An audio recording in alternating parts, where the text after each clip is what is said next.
ઉબડા ગામ મુકામે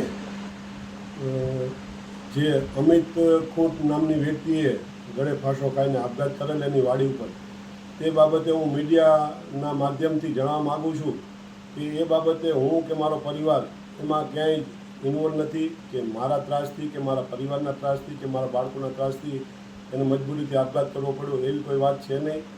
રહી વાત બળાત્કારની કે પોસ્કોની કે જે લેડીસે કે જે દીકરીએ ફરિયાદ નોંધાવી હોય તે હયાત જ છે.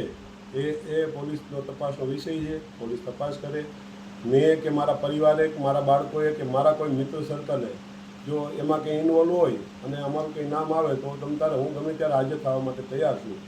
પરંતુ આ આખું કાવતરું જયરાજનું છે, ગોંડલના માજી ધારાસભ્યનું, અને એ અમને મારા પરિવારને ગમે એ રીતે એન કેન પ્રકારે હેરાન કરવા માટેનું આ એક કાવતરું છે. કારણ કે જે સુસાઇડ નોટ મળી આવેલ છે મરનારની, એ સુસાઇડ નોટમાં ઘણા બધા ચેડા કરેલા છે, ઘણા બધા પાનામાં ફેરફાર છે. પહેલાં સવારે વર્કશોપના માધ્યમથી જાણવા મળ્યું કે ભાઈ એક એને લખેલું હતું કે ભાઈ મારા પરિવારનું મારી પત્નીનું ધ્યાન રાખજો, અને મારા એના મોબાઈલ નંબર લખેલા હતા.